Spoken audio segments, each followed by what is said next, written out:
Well, good morning, Unity North. Oh, I love that moment, that beautiful energy that we give and get from each other. It's such an amazing reminder that we choose heaven, and it really is here on earth. And so this morning, we are going to kick off our service with that song, I Choose Heaven Today. But let me get you ready, because we're going to choose heaven. Let me hear you say heaven, joy, and acceptance.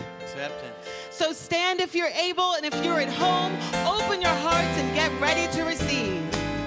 We are choosing heaven today. I'm choosing heaven today. I'm choosing heaven today. I am walking the road to heaven right now, singing, I'm choosing heaven today. Joy, I'm choosing joy today. I'm choosing joy today. I am walking the road to heaven right now, singing, I'm choosing joy today. Acceptance, I choose acceptance today. I choose acceptance today. I am walking the road to heaven right now, singing, I choose acceptance today. And heaven, I'm choosing heaven today. I'm choosing heaven today. I am walking the road to heaven right now, singing, I'm choosing heaven today. I am walking the road to heaven right now, singing, I'm choosing heaven today. You may be seated. You sound good today. You look good today. It's a beautiful day outwardly, and it's a beautiful day inwardly, yes? And we're making the choice to receive the power and the presence of the one essence, the one light, the one love that is expressed in, through, around, and as all creation. That's an excellent choice, as we like to say around here. Let's make a choice to recognize this truth, not only in our own heart, but the hearts of all gathered here in the room and the hearts of all gathered online. Take a breath with me. And as the music kicks in, let that music take us to the sanctuary of our very essence and our very being. We unite our hearts and our minds and our spirits and our lives in this moment, knowing that God is not contained, that space and time and distance cannot contain God. So we allow ourselves to be the expression of God that we are called to be, and to know that the vibration that comes from our heart unites with the heart of all those who are watching today and all those that will watch throughout the week. We say thank you, God, for the heaven that is manifest here right now in this heart, in this sanctuary, on this planet. And we allow ourselves to play our role in that heaven being manifest everywhere. It's in our speech, it's in our minds, it's in our actions, it's in our relationships, it's in our jobs, it's everywhere present, because we bring that consciousness in. And so we move into this day with a joyful expectancy and excitement for that which is ours to bring. And we allow ourselves to be the veritable spot where heaven is made manifest on earth. For this, and for each of you playing your part, we say, thank you, God. Thank you, God. With a resounding voice, we say, thank you, God. Thank you, God, doing business as each and every one of us. We have a lot to talk about today, but I want to begin by welcoming anybody who's either here in the room for the first time or anybody who's online for the very first time. We want you to know that whoever you are, and wherever you may be on your spiritual path, with your unique understanding of what God is and what life is, we are glad that you are here. You are welcome in this space, but more importantly, you are welcome in this space. And so we thank you for finding us. Those in the room, we're going to ask that you put your hand up. Those online, just give a little energy boost through the airwaves and let us know that you were there. And the rest of us are going to make a little noise. Who's here for the very first time today? Welcome, Rabbi Ariel. Welcome to each and every one of you. Thank you so much for being here. You're going to get to hear from Rabbi Ariel in just a moment. In this church, we teach that there are many paths to the one God. And so your path has crossed my path, has crossed their path, and your path. And at that intersection is where good happens. It's where unity happens. It's where love happens. And so love is happening here today. Yes? All right, love is happening at Unity North all over the place. I'm going to go really quickly through the announcements. Reverend Julie is down with the children today, and she's sharing her love down there. I want to acknowledge our chaplains that are in duty, Sharon and Judy. These are two compadres of stirring up trouble. What they're stirring up today is a consciousness, the unbroken awareness of God that's going from one end of this room to the other. They're holding the highest and best for each of you. They're beholding you as the Christ, as the Atman, as the Tao, as the divine essence. Tap into that energy. If you'd like to tap into that energy after the service, they're both here to hold prayer for you when we're all done. I want to let you know that, speaking of love, our card care ministry they're the ushers today. So anybody who was ushering today who's part of the card care ministry, just put your hand up so we can thank you and love on you and appreciate you. I tell you, sometimes that card that comes in the mail, that's exactly what the soul needs and the heart needs and a life needs. So if you'd like to be a part of that, Jeannie Bailey, who's doing the signing every Sunday, she would love to talk to you about getting on that team. Real quickly, Living with Ghosts. We have a movie that we have tithed to in order to have that movie for free for our congregation. You know, we teach, again, as I said, God is not contained. Life is not contained within any separation. And so talking with ghosts is about that connection. When we're living in a deep grief, having said goodbye to somebody, it's a beautiful movie, and it's out there for free. And Wednesday night in this room, the director will be here through Zoom to talk to us about that. I really encourage you to take advantage of this moment. It's about an hour and a half of your time, but it's really interesting ideas about that veil that is just a man-made construct.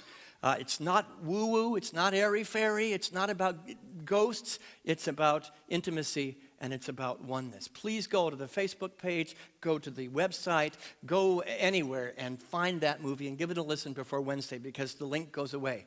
Wednesday afternoon, the link no longer exists, and then you have to pay for the movie. Acceptance class, today's message is a precursor for the class that's going to begin tomorrow night. Today is radical acceptance.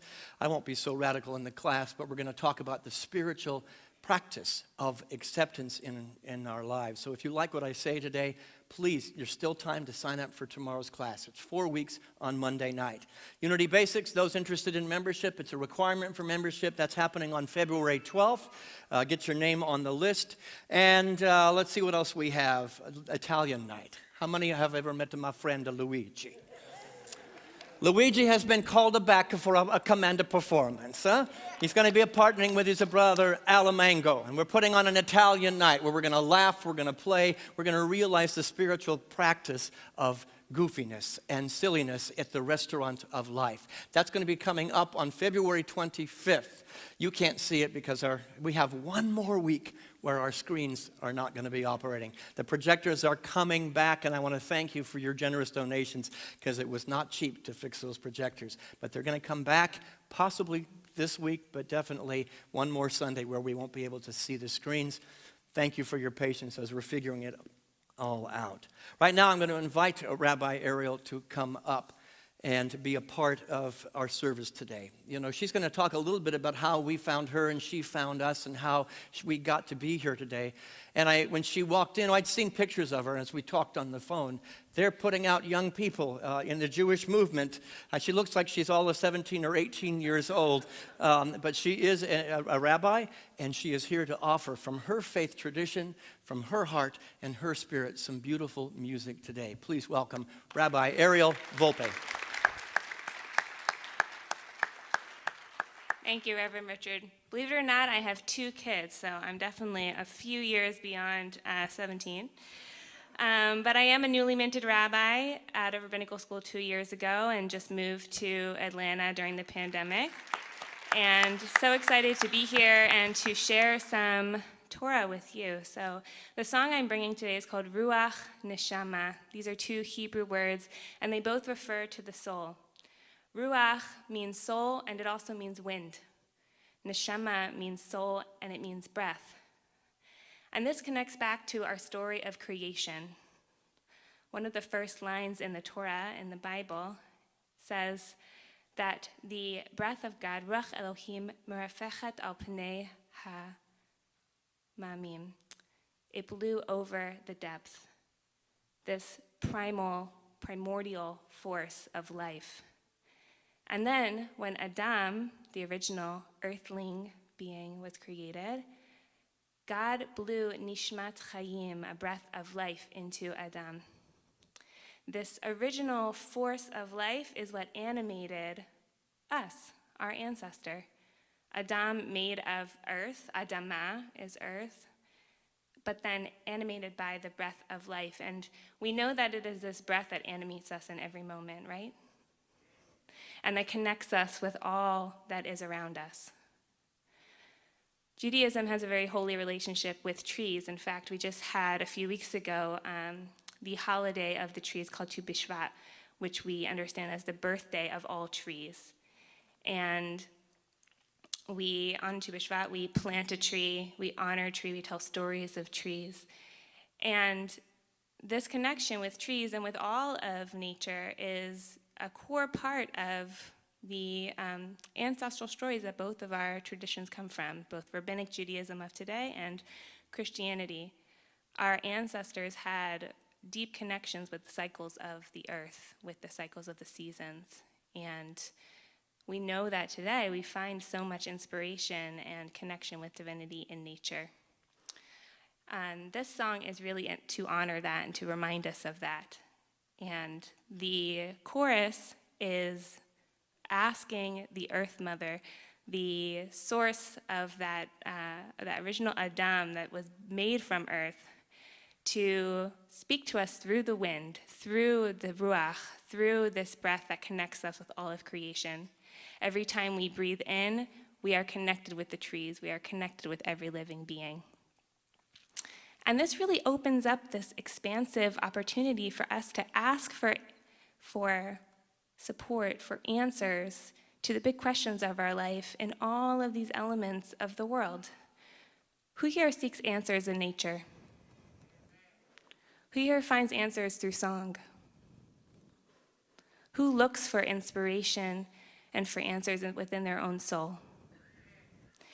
So this song is an invitation for all of that, and at the end of the song, we'll pause and give a moment for you to call out something that you're looking for in your life, something you'd like to call into your life. Maybe it's an answer to a question. Maybe it's more of something, more peace, more connection, more music, more nature.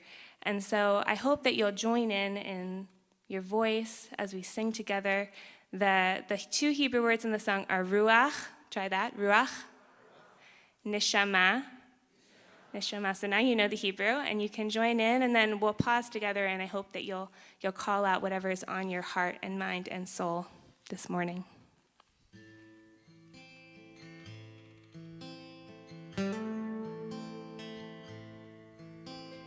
Dear Earth Mother, please send me your wind. Send me your wind, send me your wind, send me your wind. Dear Earth Mother, please send me your wind. Send me your wind, send me your wind, send me your wind.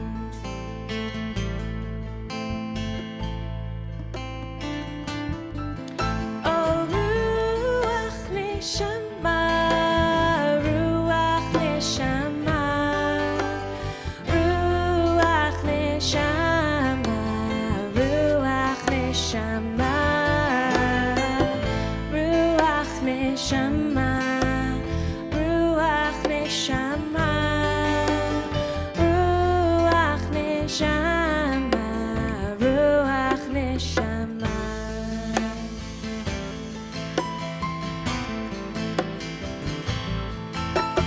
Dear Earth Mother, please send me your word. Send me your word, send me your word, send me your word. Dear Earth Mother, please send me your word. Send me your word, send me your word, send me your word.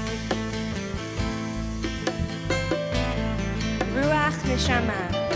Oh, Ruach Neshama, Ruach Neshama, Ruach Neshama, Ruach Neshama,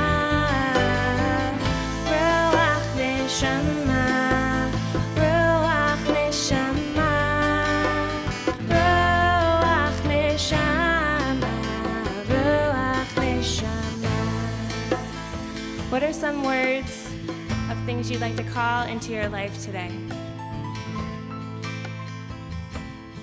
Call them out.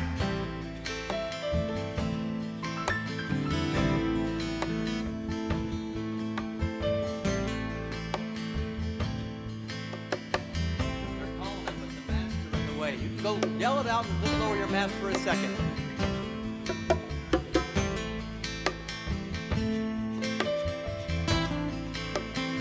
Energy, joy, relationship.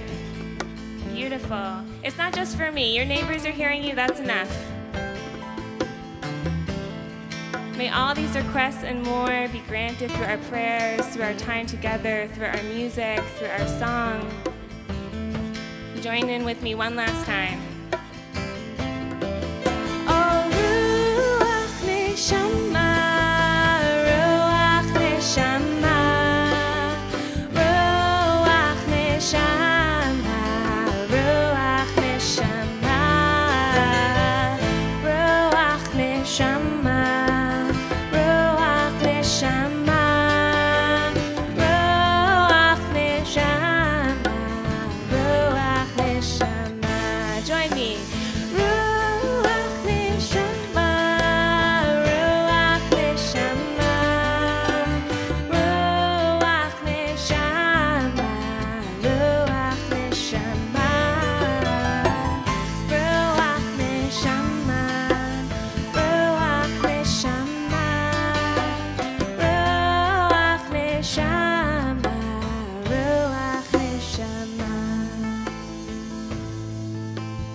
Rabbi Ariel Volpe, can you talk a little bit about how you've made your way to us? Just a little bit, the family that is the connection from our call to find her and her call to find us. Yes, definitely. Well, I was going to end with thanks at the end, but thank you so much, Dante and Joanna Martinez, for inviting me to come this morning.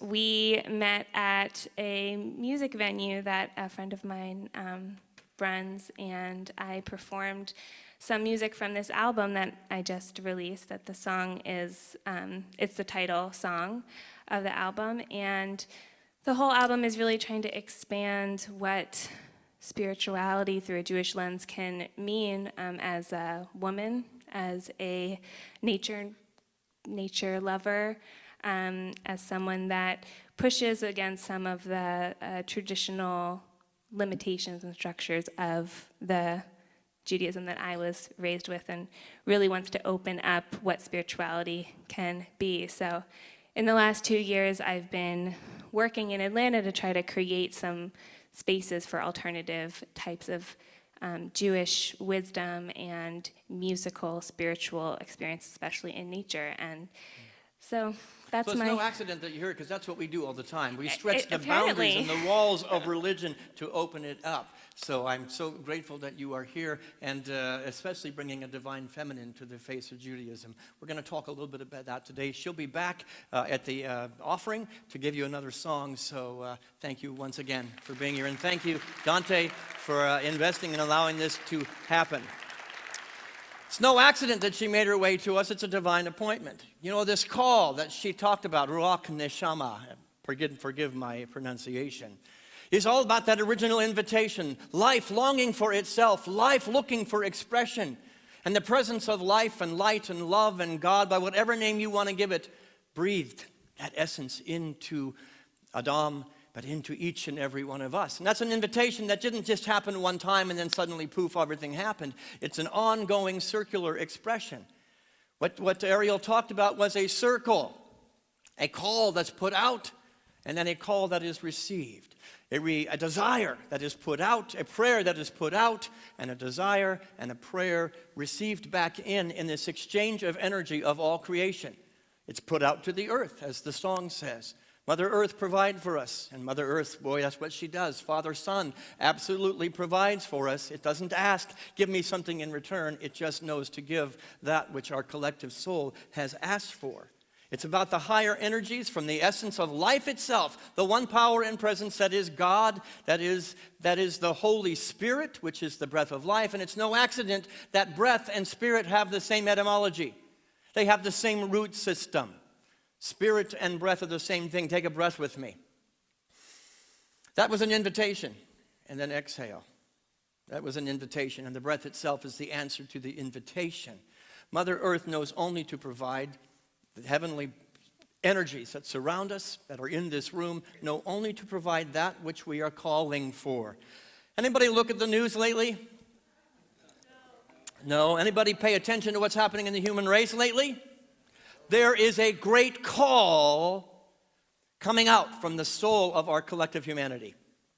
We are asking for something. Something is wanting to happen. Something is wanting to move. Something is wanting to stir. And we created it, whether it be consciously or subconsciously. Here we are. We find ourselves. And I believe it is a call for greater understanding, for greater faith, for greater forbearance. And it's faith not necessarily as we have contextualized it up to this moment, but it's a new faith, a new energy, and a new paradigm. Greater forbearance and greater acceptance as the means of transforming our lives into the next chapter of who we are supposed to be, who we are longing to be, who we are praying and desiring to be. So as good as life is, it can be better, and we are thirsty and we are hungry to get to the next level, and the universe is providing. We read in the Newer Testament, we're going to quote from both the Newer and the Older Testament today, and from Buddhist writings as well. It says the Father's good pleasure is to give us the kingdom, the universe, the cosmos, by whatever name you give it, it is the good pleasure to offer. We put the call out, and then we receive. This is the way cause and effect work, the law of karma, if you will. Ask and it is given, knock and the door will be opened. Say it with me, seek and ye shall find. And we're seeking. Boy, the human race is seeking a lot. In fact, it is the earth, the sun, God, the divine essence, the mother, the divine feminine of all world religions that is answering that call right now, even if it is a subconscious invitation that we're not aware of. That's the spiritual law that we teach. It can be no other way. It gets put out in mind, it gets put out in heart, it gets put out in desire, and it comes back to us by spiritual law. That's the good news. The less comfortable news today is we must be willing to accept that answer when it shows up at our doorstep. The doorstep of our life, the doorstep of our heart. We have to accept that which we are calling forth, no matter the package it comes in. Have you noticed that a lot of us are more concerned with the packaging than the contents inside the present? What's showing up is a gift. What's showing up on the planet today contains within it the answer to our call. But we're so consumed with the packaging, the wrapping, that we reject it. We don't accept the gift. We fight the gift. We run from the gift. We're afraid to look inside the gift because it doesn't look the way it's supposed to show up. There's a whole bunch of people on the planet that are waiting for God to answer their call, and the universe is going, look over here. Look over here. And what we're doing as a human race is going, go away. God's coming. Go away. My good is coming. Not that. Not that. It's the proverbial joke that we've all heard about the boat and the helicopter. God is showing up and answering the very call of our prayers, and we're not paying attention. It's hard. The container that God is providing, the answers to everything that we seek, everything that we desire, are right in front of us. As we think, so shall it be. As we see and feel and know and call and ask, it's going to show up in the field. The talk title today is Radical Acceptance. Say that with me. Radical acceptance. Not just acceptance as we have known it. I'm asking you to suspend the paradigm of what acceptance is. This is the precursor, as I said, to the class that begins tomorrow night. Some would say, maybe some people in this room, that acceptance is giving up. That giving up, and it's admitting defeat, and it's giving all your power away. And when we define the word acceptance through the ego, through the human mind alone, that's exactly what it is. Accepting the condition and just giving up and not trying to make it any different. From the human ego, which is what most of us are doing day to day in our earthly journey, that's exactly what it is. But when viewed through the lens of a spiritual truth, through the divine breath that breathed us into existence and the divine potentiality that lives in our breath right here and right now, it's quite the opposite. In fact, I would say to you today that acceptance is the very avenue. It is the very avenue through which we receive the gift of God and we implement those gifts of God. The gifts that our collective souls have requested. Here it is, folks. Look at the news. Look at life. Look at the political structure. We have invited it in. And we're going to fight it, or we're going to run from it. Maybe there's an alternative to that. We as a society become so concerned with the packaging that we're missing the good that God is providing. I don't know about you, but as I thought about this today, if I am thirsty enough, if I have gotten really thirsty, I'm going to be a heck of a lot less concerned whether the water that's coming to me is coming in a holy chalice or it's coming in a dirty hand. If I'm thirsty enough, I'm going to drink. And I think that the human race has gotten really thirsty. There's a collective growing of the thirst, and we're going to be standing knee-deep in water, dying of thirst because it didn't show up the way it's supposed to show up. I put the call out, but God didn't show up the way my universe is supposed to be. The hand has been put out, and it may look a little dirty, but it's got water in it. We need to be drinking and to know that the holy chalice will come after we take the drink and we're not dying of thirst. I want to explore three energies today. The energies of fight, flight, and acceptance. For a long time, have you noticed that the world has been living since the beginning of time under the mindset of survival of the fittest? Survival of the fittest, he who is strongest. This is a very male-dominant energy. He who is the fittest and the strongest, he who is the wealthiest and the richest wins. He who can push their way through life gets to be the victor at the end of the journey. And that has worked for a time in the human race, but I do believe that we are evolving to a higher order and a higher way, and we need to cooperate with that. We see examples today. It's just not a thing of the past. Examples all over the place of an ego-driven consciousness in our modern culture. What's the natural response when somebody with that kind of energy shows up in your field? What is the natural response when somebody comes in pushing their way, exerting their power, exerting their strength? It is push back.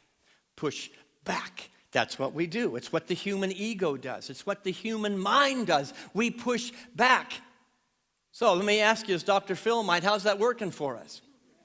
As I look at the world today, it does not appear to be working very well at all. It might be for us to look a little deeper and find a different way that will be more effective. That's going to be acceptance. The energy and consciousness of other no longer works.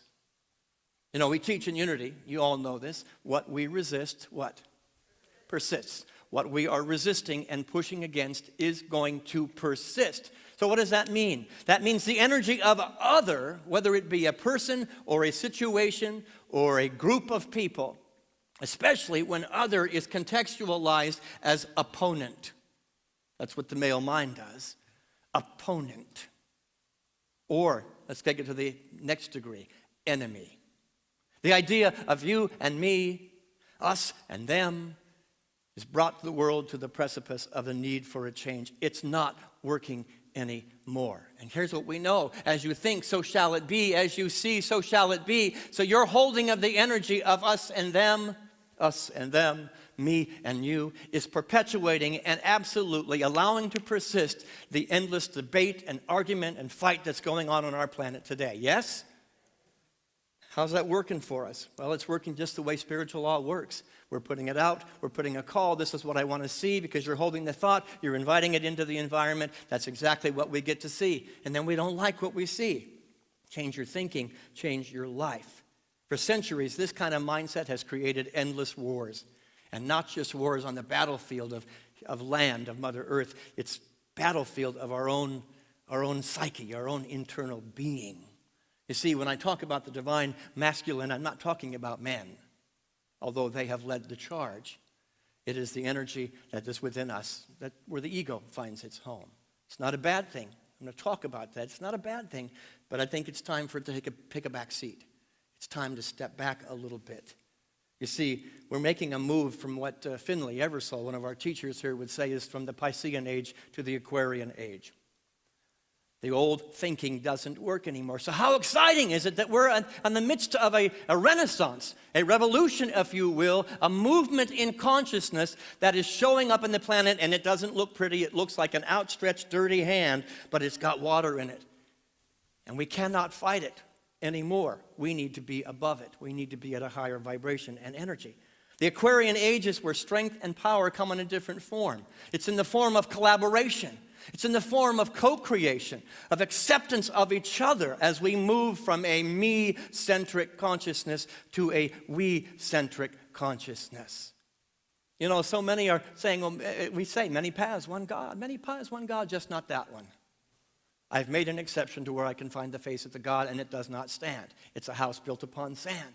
Or everywhere I look, I see the face of God, just not that person who hurt me. Just not that person who believes that way. How's that working for us? Not so well as I see the world today. We are realizing that love, acceptance, and compassion are creating much better long-term results. Now I'll go to the Older Testament, the book of Zechariah, chapter 4, verse 6. This is one of my favorite. It is not by might, it is not by power, but it is by my Spirit, say the Lord. What we say is that love, that's what God is. The Spirit of the Lord and the law. Law and love. Implementing spiritual powers put into our hands to change the world for the better. And that is the power of love and compassion and acceptance. It is not by fighting harder. It is not by pushing harder. It is not being the loudest person in the room. You know, the loudest person in the room is usually the one that's the most afraid. The loudest person in the room, the most obnoxious person in the room is probably the one that's the most hurt and the most afraid of this coming age and this change that we're being asked to. Our willingness to find strength in spiritual truth and love will change the world. No matter your behavior, no matter the tension between us in our relationship, no matter any difficulty that's between us, love will have its way. Say that with me. Love will have its way. Together? I want you to feel that and to know that and accept that and say it again as if you really know it and mean it. Love. Now, this does not mean I'm accepting your bad behavior. It does not mean I'm accepting your negativity any more than I am accepting my own negativity, because I have to look in the mirror when it comes to this equation. I'm accepting the greater truth that underneath the substance, that which is standing under the experience, is holy and sacred. And the breath of life is still there, even if it's uncomfortable for me. I have an understanding. That which is standing under the chaos and the mess. In the beginning was the void, was the chaos, is a translation often I've heard. It looks like chaos today, doesn't it? But underneath it is that breath of life, that call that we have put out to grow, to become, to stretch, to evolve, to find enlightenment. Well, guess what? It's going to look like a dirty hand right now, and it does. But there's water there, and we need to be drinking of it. We don't find ourselves here by accident. The world, the human race, is not where it is by accident. It's a divine appointment. And we may not like the package that it's come in. The wrapping isn't very pretty. But the fact that we are in the midst of it, the fact that we find ourselves here with a third of our congregation in the room and the other third watching and the other third that just kind of gave up hope, it's real. The fact that we're in the midst of this is indication that the universe is delivering something that our collective soul has called forth, has put out. It's an invitation. So yes, it is a birthing process, a renaissance, and a revolution where male-dominant energies are being called to take the back seat for a minute, for a moment, for a second.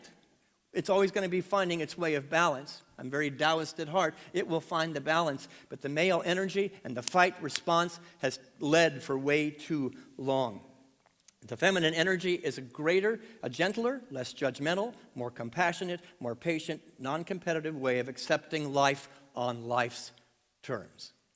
Accepting God on God's terms. So when I'm over here waiting for God and the universe is tapping, I stop for a minute and I widen the view. Oh, surely God was here, and I did not know it. as it says in the Older Testament. Surely God was here and I was asleep. I was in a dream. That's what's going on with the world today. We're waking up from a deep sleep. And how exciting is it? We can curse what is, we can fight what is, or we can go, surely God is right here in the midst. And I'm looking for it. In his book, No Mud, No Lotus, God rest his soul. The world lost a beautiful teacher recently, but he's teaching at a greater level. Thich Nhat Hanh. No mud, no lotus. I think he understood the idea that God delivered a gift that looks like mud, but the lotus can come from the mud. He mentions that mindfulness requires us to first recognize suffering and then take care of the suffering. That's what acceptance is. I recognize. Doesn't feel so good. It feels like mud. And then I take care of the mud. I tend the mud and the seeds of my divine feminine, the seeds of my divine intention, my divine focus begin to create a lotus. Yes?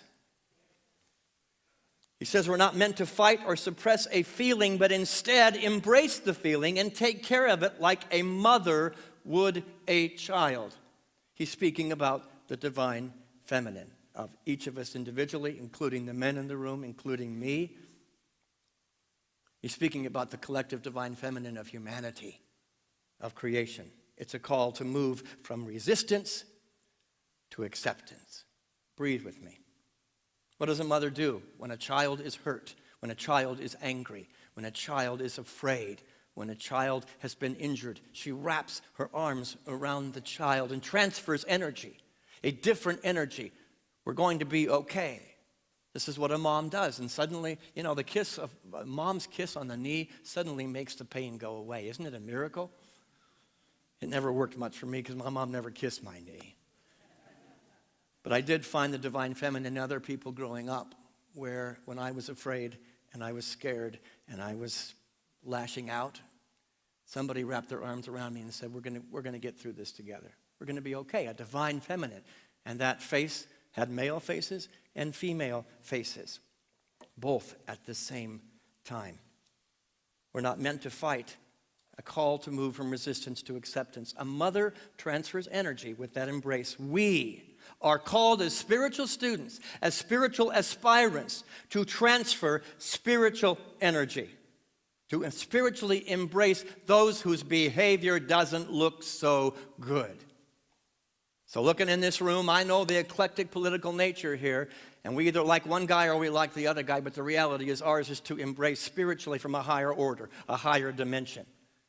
We have certain religious belief systems that have hurt us in the past, and some that we like.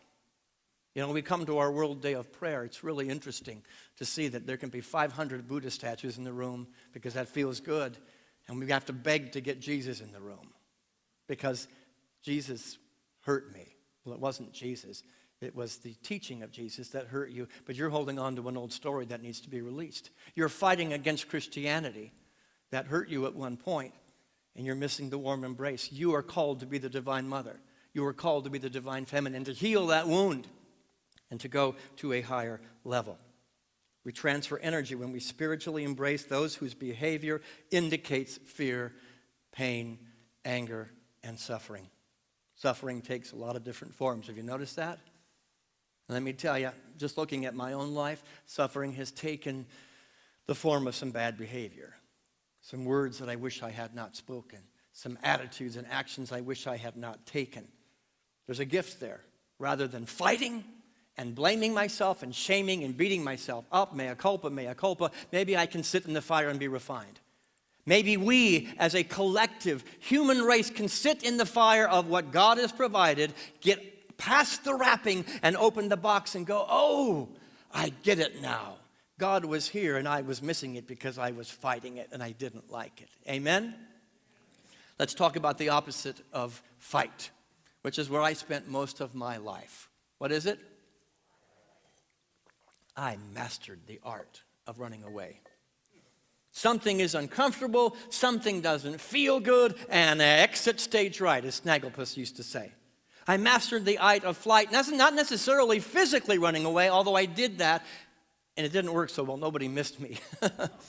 But boy, could I run away emotionally and mentally. I could leave the room. I'd be present physically in the room, but I wasn't present. I was living an inauthentic life. I was living a lie. I mastered the art of running away. Oh, I had the temporal illusion of harmony and peace. Everybody was getting along. But I never, ever got the gift that tension brings. I never got the water that was there in the midst of disagreement. I never got the water that was there in the midst of what God was calling me to get a greater capacity to be myself. Let me tell you, that didn't happen until I came to this church. And a lot of people have come and gone from this community. And I remember sitting in the back of this room, right back there. Don Jones was right to my left. And there was a town hall meeting going on, and I turned to him, and he turned to me, and he says, "You want to leave right now and never come back?" Every ounce of flight within me that I had rehearsed for 54 years. I'm 60 now, so it's been a 6-year journey of getting okay with standing in the fire. Everything, I was ready to bolt. And I kept myself in the room mentally, emotionally, physically, but more importantly, spiritually. 6 months later, he was the board chair, and I was the minister of this church. I had to put an invitation out to the world to grow. I want to become more of myself. I want to know more about God. Let me tell you, Lita Church, you'll never learn anything more about God and about yourself and your stinking thinking. You're going to learn a heck of a lot about where you are out of congruity. And the package that God was delivered in wasn't always pretty here. But I love that I belong to a community where it doesn't have to be pretty. It doesn't have to be puppy dogs and rainbows all the time. It's real. It's raw. And I am more the person. I've grown more in the last 6 years than I ever did in my first 54. And I'm grateful for that. To live in authenticity. To live in the uncomfortableness and not run away. When I accept myself in my humanness and I accept others in their humanness, in our anger, our frustration, our disappointments, our fears, and we embrace each other, guess what? The banquet table of God's goodness expands. It is amplified. It doesn't make any sense to the human ego. But by receiving the mud, the lotus could become the lotus here, the lotus here, the lotus that is necessary and needed right now on the planet for us to be the lotus from the divine feminine of receptivity. When I began to accept myself, I became a lot more abundant. When I began to accept tension into my life, guess what? The fires were hot, but boy, was I refined and was this arena refined. My life became prosperous. You know, sometimes in New Thought, we have this mindset, and we believe that we're always supposed to feel good. We're always supposed to feel good. And if you don't feel good, it's not of God. As I look at my life, it was moving through uncomfortableness and not moving around uncomfortableness that allowed me to flourish, that allowed me to become abundance. No spiritual bypass. I could do that with the best of them. It's not hot. I'm not in hell. Put the blinders on, narrow the focus, and then miss all the good that was tapping me on the shoulder because I was running away in my fear. Avoidance sometimes postpones the inevitable lesson that is needed, but it also forestalls a heck of a lot of good that's trying to make its way to the doorstep of our lives and our hearts and our families and our jobs and our churches. At some level, my soul put out that call. Ruach Neshama. I want the breath of life. I want the breath of God. I want the experience. And it showed up and said, here I am. Here I am. And when I run away from it because it's uncomfortable, I don't handle the reason it showed up in my field to begin with. I manifested it. The call of my soul brought it right here to the altar of my existence. Oh, I thought I was avoiding pain. Maybe I was to a degree. Thought I was avoiding judgment. Everybody likes me. Everybody likes the manufactured lie that I let you get to see. And instead, I was actually blocking the greater good and the growth that I was asking for. Let's get real. The human journey is sometimes tough. No mud, no lotus. Guess what? That lesson will follow you. Anybody ever have a child, a little annoying child, follow you around? I'm seeing heads. Oh, yeah. There's an annoying child. They are going to follow you from room to room. You can change your location. They will follow you. And here's the reality. Little children not managed, little children not paid attention to, not received because it looks like a dirty hand in water, grow into teenagers. Suddenly you've got a teenager following you around your life, following you around from room to room. And guess what? That teenager gets a lot bigger. You can keep the pain at bay for a short time, but it becomes way more painful and way more difficult if you don't manage it. So what I say is hug the monster. Be a divine mother. Hug the monster. Humanity saying, hug the monster. Here we are, folks. It said, here I am. We can fight it in our words, in our actions. We can run from it, or we can go, let me hug the monster, and maybe find God in the midst of it. Some of the ways that flight shows up, I'm going to invite the band to come back up. Some of the ways that flight shows up, avoid making a decision. We're living in a perpetual state of Waffle House. Our sanctuary, for the most part, is Waffle House. If I don't make a decision, nobody will be mad at me. If I don't go left or I don't go right, and let me tell you, as somebody who's in the middle of the road religiously and politically, I can do this really well. Waffle, waffle, waffle, waffle, nobody likes me. I'm avoiding just standing in my strength and power, and God is calling me to be there. Shut down communication. I just stopped talking. Anybody do that? We did it as children, and we're doing it as older children who have gotten big, and we don't communicate. I've learned in my job here that if I don't open my mouth and say anything, nobody will be mad at me. And nothing grows. We become stagnant. And I've learned more about myself and about God and about humanity by just being bold enough to put it out there and know somebody's not going to like it.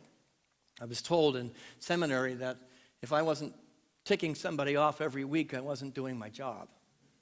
So go ahead and speak. Pretending it's not happening. It's not hot. I'm not in hell. I've got the blinders on that narrows the view, and I am guaranteeing I'm missing God. You know, I think that when we speak up and we open up the view and we just get bold and step out, we're going to do what John Lewis said and create some good trouble. What I learned from sitting in the back of the room ready to run to standing into the fire is sometimes good trouble is exactly what's needed for us to become, to evolve. I'm asking you to create some good trouble in your church, in your family, in your job, on the planet. Because that's what God is calling us to do. Good, loving trouble, strength and love in the same field at the same time. There's a lot of people that move to a new town, move to a new relationship, move to a new church, move to a new religion. Move, move, move. Wherever you go, there you are. And guess what? That little kid's following you. And he's eating a lot. And he's growing and he's getting bigger. Go ahead and hug the little bugger. Go ahead and hug the monster right where you are. Don't move. I often tell congregants when they're making a move, are you running to something or are you running away from something? Because if you are running away from something, you are in a place of avoidance. You are spiritually bypassing and you're not getting the gift that God has given to you. A little music would be nice. Fight. I just love, see, that's manifestation. A little music. And God doing business as Ryan Almario suddenly is there. Although I'm not sure the rest of the band would agree that he's God. Fight and flight find their roots in the reptilian brain, which is the most primitive part of the triune brain system of the human race. It's that which we developed when we had to be aware of saber-toothed tigers and T-Rexes. Oh, run, fight, protect. I don't know about you, but I haven't seen too many T-Rexes or saber-toothed tigers lately. But that is still the dominant energy, the part of the brain. I think it's time to come to the neo-mammalian brain, which is the place of self-awareness. And be honest with each other. I'm uncomfortable. I'm afraid. I'm angry. And call forth the divine mama within us to go, it's okay. Something higher has got this. This is the middle way of the Buddhist teaching. It is the faith and the forbearance of the Jewish faith and the Christian faith. It is the balance and the harmony between light and dark that guides the Taoist path. 3-step process, and then we're going to go into meditation. This is my process that I had to implement in order to move from let's get out of here to becoming the minister of this church. Step number 1 is step back. Create a sense of separation from the trauma, from the reptilian brain. The neo-mammalian brain goes, I'm about to make up a story. I'm not going to make up a story here. You step back, create the breath, the Spirit of God, the breath of life. From that place, you signal your body, I don't need to panic. There's not a T-Rex here. You signal the mind, you're safe. Then you step in. Step number 2 is you step in. Unite with the divine feminine, the divine mother, the softer, more compassionate energy. Compassion, understanding, love, and acceptance. It is what it is. But beyond that, it is what I make it. The mother says, it is what I make it. And then step 3, after I've stepped back and I've stepped in, I step forward. Back into the middle of the fire with a different understanding, a different energy, one that is embracing and loving and transformative. Not fight. I manage that when I step back. Not running away. And when the reptilian mind starts to kick in, either in yourself or another, go back to the beginning. How often do you do this 3-step process? Well, in this church that wants to get real and raw and have a growing environment, I do it every single day. Let me step back. Let me step in. And then let me become the birther, the mother of a different reality as I step back forward, and I do it, and I do it, and I do it over and over and over. Rinse and repeat until you've got it. This will make no sense to the critics in your life, but I'm not here to make sense with the old Piscean mindset. I'm not here to make peace with the male part of my mind that says, push your way, fight your way. I'm not here to make peace with the part of me that wants to run, but the part of me that is already living in the Aquarian age, the part of me that knows truth. You know, the ego will always be loudest when it's about to be put on timeout. When you're about to put the male ego on timeout and let the divine feminine come forward, it's going to throw a little tantrum. The little kid's going to follow you around. Embrace it. It is what I make it. Take a breath with me. Here's what I know. When that mindset around you shows up in your field, you are higher than that. You are better than that. You are the Atman. You are the Christ. You are the Buddha. You have more power at your fingertips than you've ever known, and it's not fighting or running. We're going to sing, You Are the Face of God. I invite you to get in touch. Let this be step 1. Step back for a minute. Check out of the world for a minute. And then step in with this song. You are the face of God. I hold you in my heart. Let the warm embrace of this congregation as the mother energy hold you right here, right now. And then you hold it right back. Breathe with me. The Aquarian age is calling us out. The breath of life. Ruach Neshama. God is answering the call. Keep the circle of going as we sing together.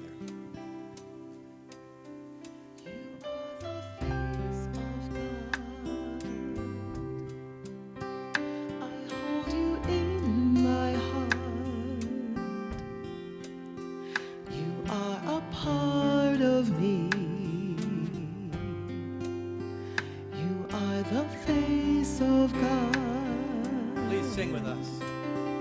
You are the face of God. I hold you in my heart. You are a part of me. You are the face of God. Bring that person to mind that you have kept at bay. You are the face of God. Bring the condition that you have kept at bay right here, right now. I hold you in my heart. Breath of life is here. You are a part of me. We are one. You are the face of God.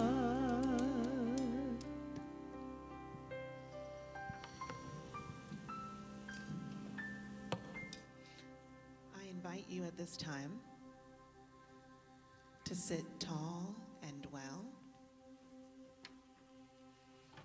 Let your feet rest on the ground and close your outer eyes.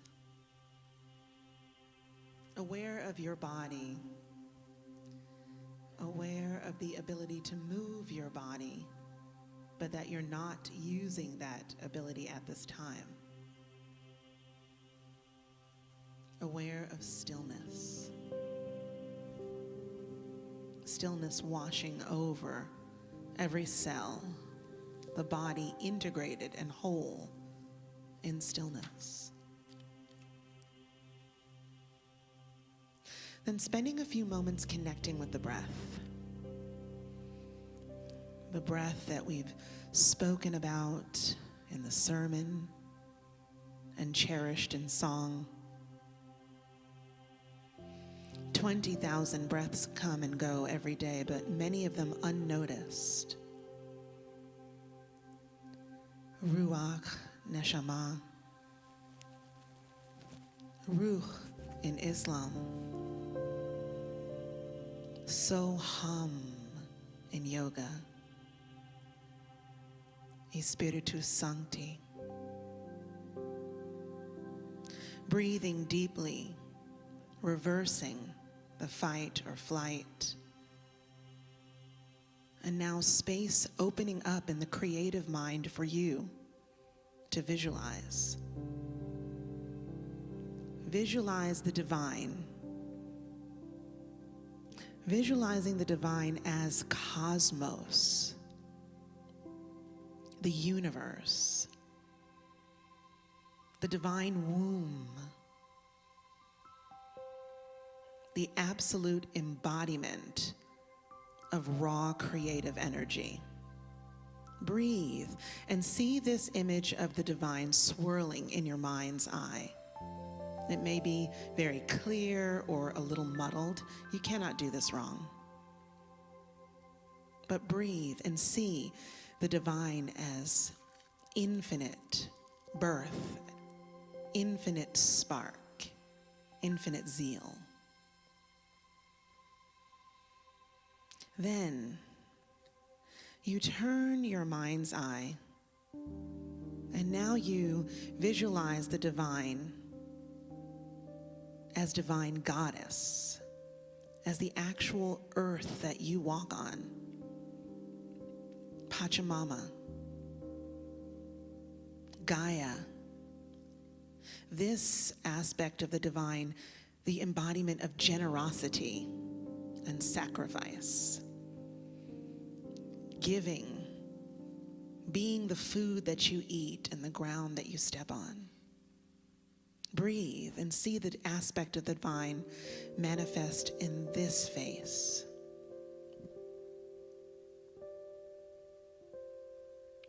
Breathing the body that you inhabit made of earth. Now visualize the divine as nurturer and protector. Mary. Green Tara. The embodiments of compassion. Seeing the divine as forgiveness and patience and radical acceptance.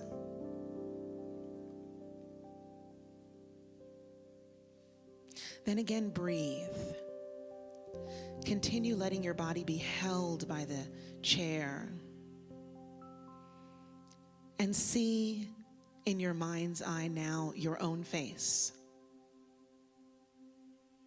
You too, regardless of how your body presents, are the divine feminine. You are creativity. You are generosity. You are compassion. You are not just fight and flight. You are rest and replenish.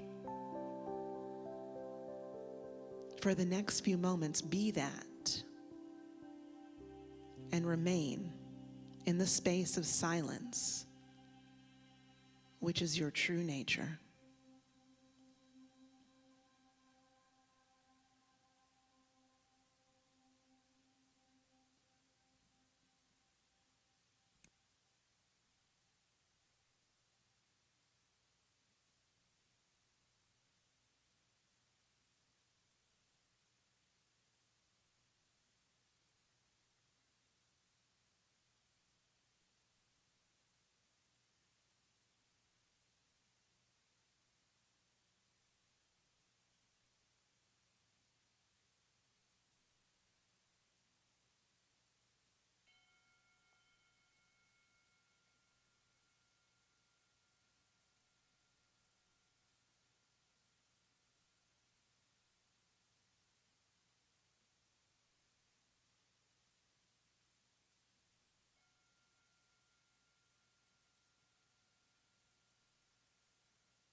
Observe the silence,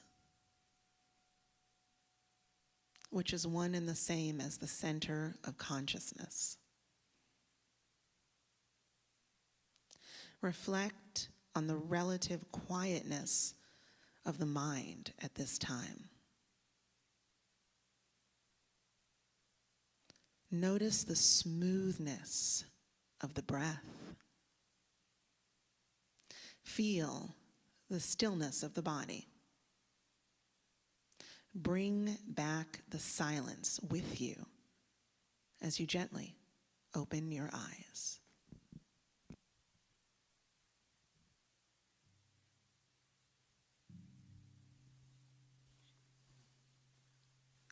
Thank you, April. Always amazes me that whether it be April or Cecilia or Julie who does a meditation, when I get up here and use 5,000 words to express the divine masculine, they come up in a meditation, put it into the divine feminine, and it gets grounded. Beautifully, beautifully done. Thank you. We can't make exception to where we find the face of God, and we cannot make exceptions to where we find the gifts of God. Expand your view this week. Wherever you happen to be, get a 360 view and find that gift of God. Right now, I'm going to invite you to be an expression of the gift of God. If this idea and the work that we do here in the classes and the services that we present has meaning to you, we like to keep the circle going, a call. And there's a couple of baskets for those of you in the room, a couple of baskets that you'll see on the way out. I invite you to give generously to this congregation that we can continue to break down those religious walls and build bridges of understanding between us and everyone. And those of you online, it's a very easy task to give. Text to give is very, very simple. I invite you to find that. It's up on the stream right now. We can't see it in this room, but I know you're seeing it. Please take advantage, whether you be in California, whether you be in New York, in Texas, or in the middle of the United States, Nebraska. Find a way to say, I like what you're doing. I appreciate the work that you are doing. And so, however you find to give, find a way to give, and know that that is an exchange of energy, and that you may be the veritable answer, the gift of God, by doing so. Thank you so much. Right now, I'm going to invite the rabbi back up, who I'm sure will point out, or not point out, because she's too kind, that I said not mispronounced Rauk Nashama. But the reality is she is a gift from the Jewish tradition. She is a gift to us today, and she's got another beautiful song for you. Please welcome once again Rabbi Ariel Vope. Thank you. Wow, I'm really in the spotlight here. I might just shift over so I can see you. I thought your pronunciation was great. Oh, good. Yeah, Ruach Neshama. I hope that everyone appreciated learning some Hebrew words today, and it was pretty amazing how you were weaving them into your teaching and meditation, and I hope that they can stay with you and continue nourishing you. You know, I was reflecting on your teaching of the child following you around, because I have a 1 and a 3-year-old, and they're really good at that. And I've been thinking so much recently about that need to really step back, take a breath, in order to step forward and be in deep relationship with them, because it is so hard. It is so hard sometimes. The constant need, the constant call on me, and there is no running away from that. You know, there's no choice to run away. And just reflecting and learning how that act is a spiritual practice for me, and how much I'm growing through that spiritual practice of constantly showing up and stepping forward, even at times when I really am at my limit and at my capacity. This song that I'm going to share with you and end on is called Waking Up, Nigun. And it's also about that call, that tap on the shoulder you were talking about. Are you going to wake up to this moment? Are you going to wake up and see what is happening right now, and what the request is, what the call is for you to do right now, for you to show up right now? And this nigun is a blessing that we can step into that moment. A nigun is a traditional Jewish tune that has no words. It's just sung to syllables. And because of that, it's very accessible. You don't need to know any Hebrew. You don't need to know any lyrics to participate. You just need to be willing to open your mouth and yai-da-dai-dai-dai. It's a centuries-old tradition, the nigun, and it's an art form. It has a specific form, and it's becoming sort of having a revival right now in more progressive egalitarian circles as a way of musically connecting that's very accessible and really taps into that inner, taps into your soul in a way that words cannot express, beyond words, the music beyond words. So I hope that you'll join in with, all you need to know is yai-da-dai-dai-dai. And that this tune can help you wake up in whatever way you need to wake up a little bit more today.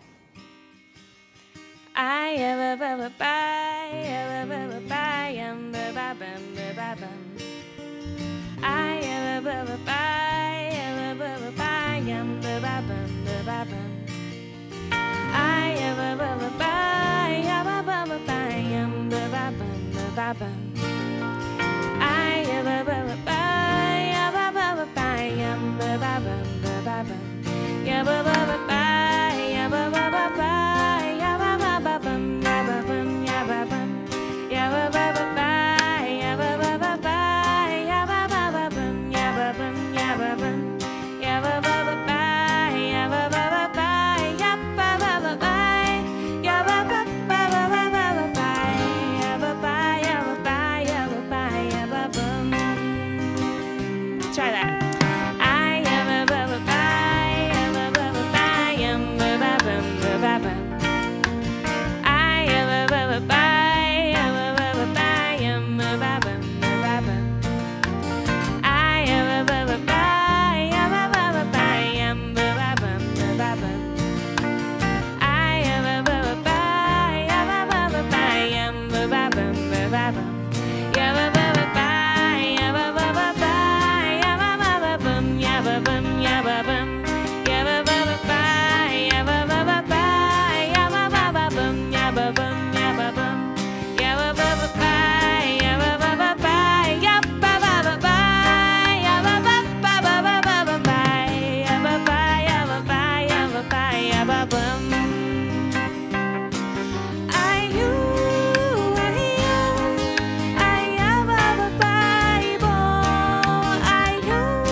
ya ba bum.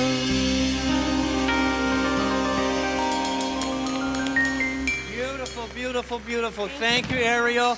Hey, we got a new step. You're going to step back. You're going to step in, you're going to step forward, and then wherever you find yourself, I dare you, I challenge you to bring your Jewish sister into the moment and transform the moment. Yes?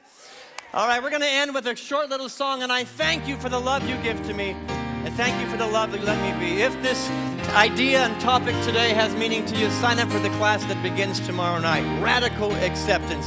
Right now, I send each of you forth with an awareness of your beauty, of your divine feminine, of your ability to be the transforming energy that the world has called for. Guess what? It's showing up as you, as me, as us. And I thank you for the love you give to me. Together? And I thank you, yes, I thank you for the love you give to me. And I thank you, yes, I thank you for the love you let me be. And I thank you, yes, I thank you for the love you give to me. And I thank you, yes, I thank you for the love you let me be. Come on, put a little bada-bada in there. Thank you, yes, I thank you for the love you give to me. And I thank you, yes, I thank you for the love you let me be. Ariel, how can we get a hold of that album?